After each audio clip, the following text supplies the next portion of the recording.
So, dumapo naman tayo sa Italian humanism. So, Renaissance began in Italy. Its city-states were the first to prosper from the Crusades in the trade and industry.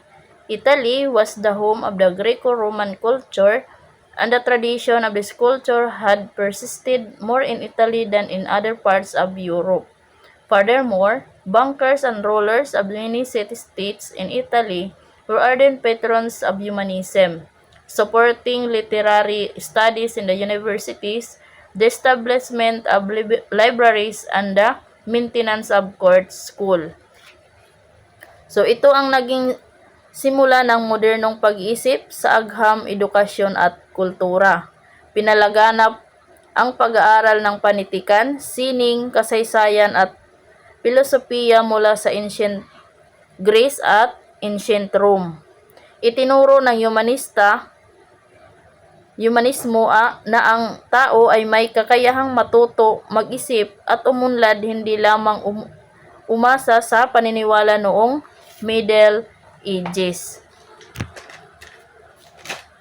So, agencies of education and content studied. The lower or elementary school were for beginners. So, the lower or elementary school, ito yung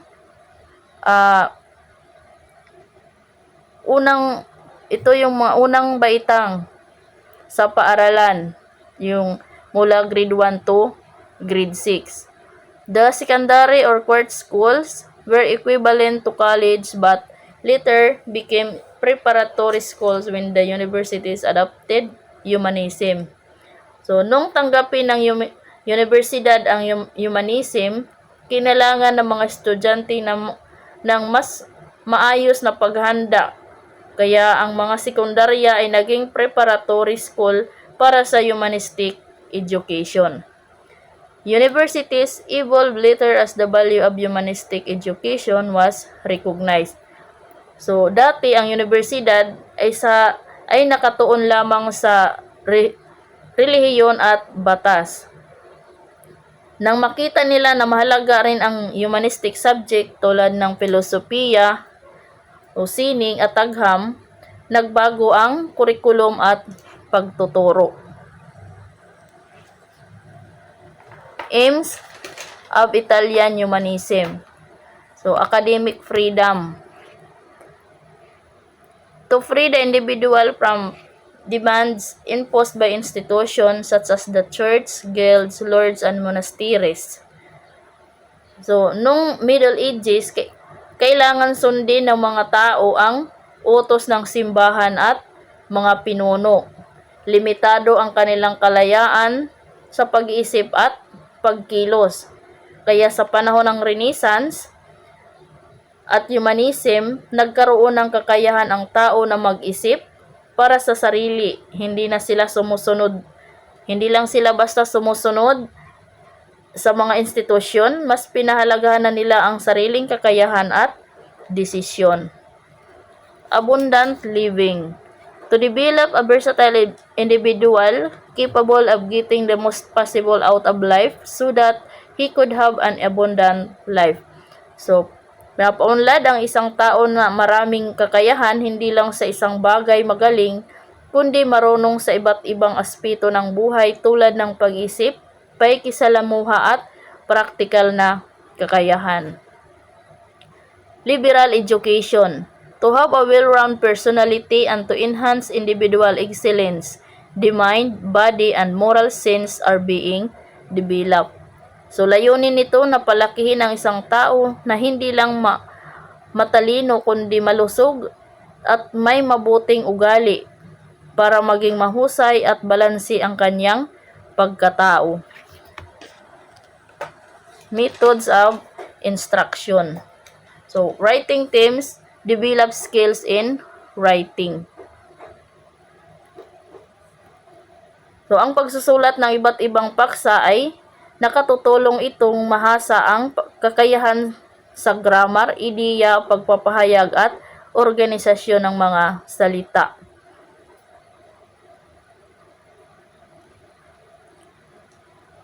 Development of interest and power of thinking. So, nahasa ang sarili at nabibigyan ng importansya ang paglinang ng kakayahang ipahayag ang sarili. Development of self-expression was ito yung nabibigyan ang kanyang sarili na ipahayag ang nais ng kanyang damdamin. So, balance mental and physical activity was important. So, napapaunlad ang kakayahan ng maging curious at matutong mag-isip ng critical at malikhain. So, balance mental and physical activity was important. So, ang discipline was mild and motivation was emphasized. So, hindi sobrang mahigpit, kundi mas maayos at magaan. Mas binibigyang pansin at paghikayat sa estudyante na matuto sa halip na matakot sa parusa. Northern Humanism. So, aim of Northern Humanism, the first one is social. Northern humanists considered social education important. They were more social-minded. So, pinapahalagan nila ang edukasyon hindi lang sa libro, kundi pati sa pakikipag-ugnayan sa lipunan. Religious and moral. The Northern humanists wanted to develop piety ahead of learning and morality ahead of manners. So, binibigyang halaga ang pananampalataya at kabanalan bago ang intellectual learning o kaalaman. Literacy. To wipe out the ignorance of the people. To study literature to enhance religious training. So, layunin tanggalin o alisin ang kamangmangan ng tao sa pamamagitan ng edukasyon at kaalaman.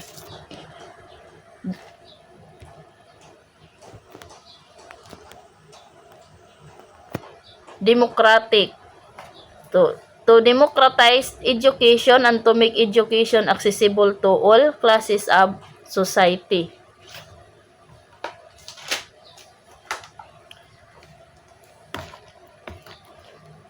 So, ito yung gawing pantay-pantay ang edukasyon at tiyaking maabot at magamit ito ng lahat kahit ano pa ang estado o katayuan sa lipunan. Mode of instruction, memorization. So, mas pinapahalaga nila ang pag-alala sa kaalaman bilang paraan ng pagkatuto, hindi lang ang pag-unawa o critical na pag-iisip. Excessive formalism. So, mas binibigyang halaga ang forma at memorya kaysa sa tunay na layunin ng moral at religious na edukasyon. Religious indoctrination. So, pagtuturo ng relihiyon sa paraan na hinihikayat ang mga tao na tanggapin ang mga aral at paniniwala ng buo, lalo na ang pananampalataya at moralidad.